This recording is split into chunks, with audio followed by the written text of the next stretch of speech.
Hi everyone, and welcome to my back porch. So I'm just getting back from a long weekend spent with a friend, had a great time, and I had time to put this video together. So this is on another gesso board, and I'm layering my cup with the colors that will be listed below. There's green, red, silver. There's a color where I mixed silver and gold, and it makes kind of like this pewter color. And there's a light green, a dark green, and then both black and white. So I poured a basic dirty cup pour with just white paint on the gesso board to help it spread out. I have the edges taped with the blue painter's tape because this gesso board has that really nice wooden edge. And I was happy to see the cells coming out on this, because on this one I was afraid that I had the paint a little too thin, but I think I didn't. I think the cells turned out well, and the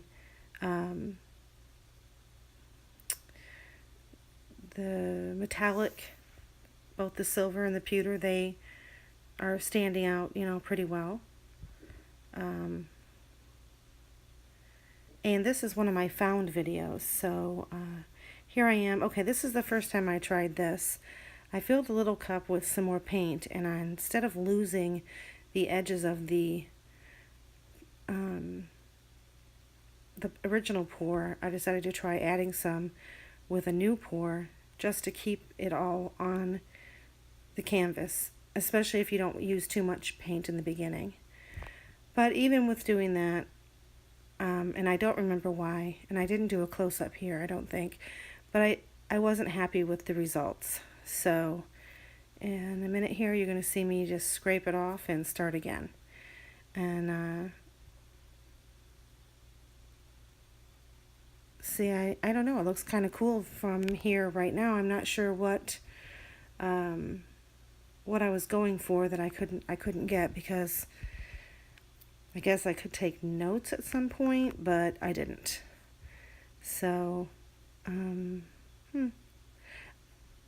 also can tell there's, which I hadn't noticed before, there's actually brown, probably the transparent umber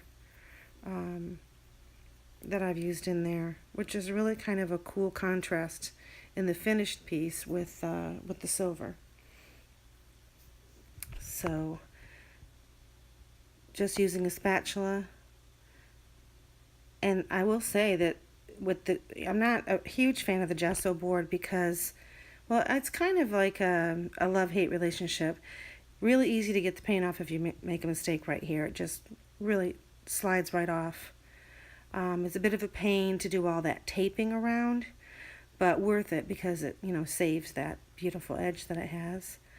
And another positive would be if you like to do the mallet smash. I think it would probably be, which I have not tried yet, but I think that would probably be better than the canvases.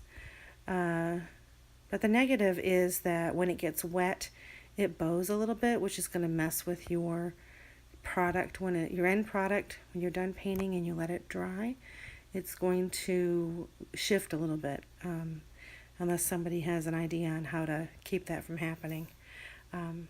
Because this is the second one I've done with the gesso board, and both of them, it's not that they stay swollen and curved, they almost completely flatten back out, but while it's drying, it's causing a shift. So here goes my second idea with this, which is a traveling ring pour. So I am going to layer the paints in my cup, and I'm layering them by pouring them along the edge. I'm trying to keep the layers separate from each other, trying to keep the paint from mixing with the paint next to it.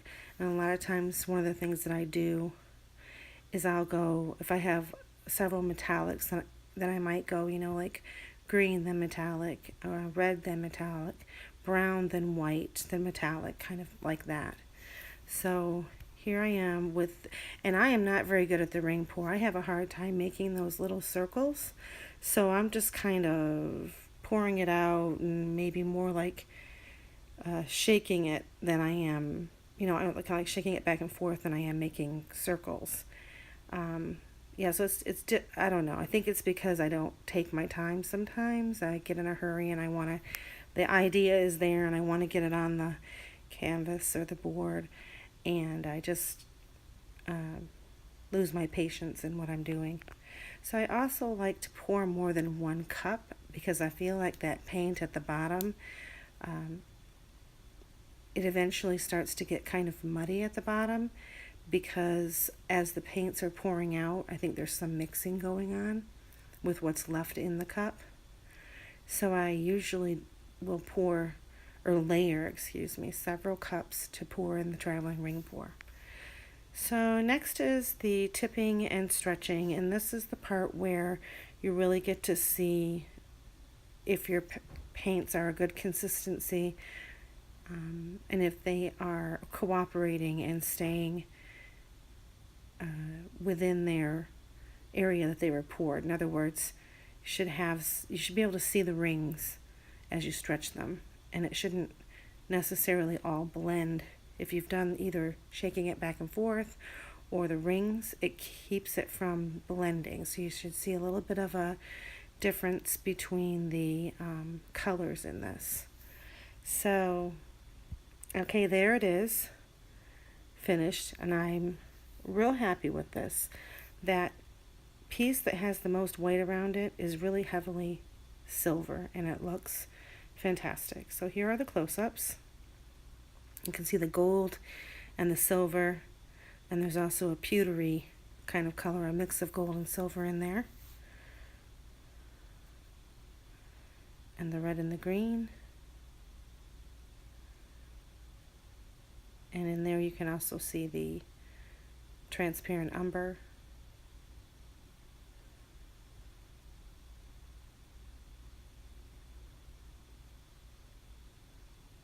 And I think that this even has kind of a peacock-ish look to it right there.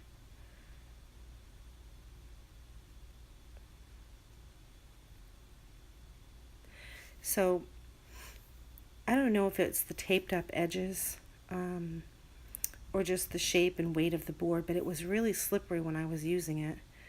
And I took it away and I tried to set it down, and it slipped and it landed on my arm. So now I'm scraping off the part that I messed up.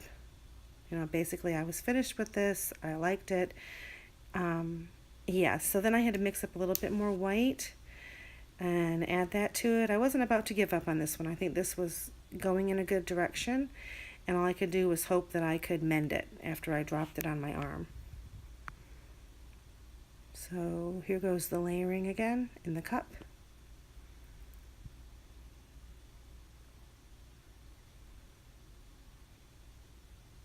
And what I learned from this is that if you do a traveling ring pour, or really kind of any kind of pour, and 75% of it is very nice, but you've got this one corner or this one section that you don't like, by having this accident, I learned that I can just go ahead and scrape off that section and put another one on.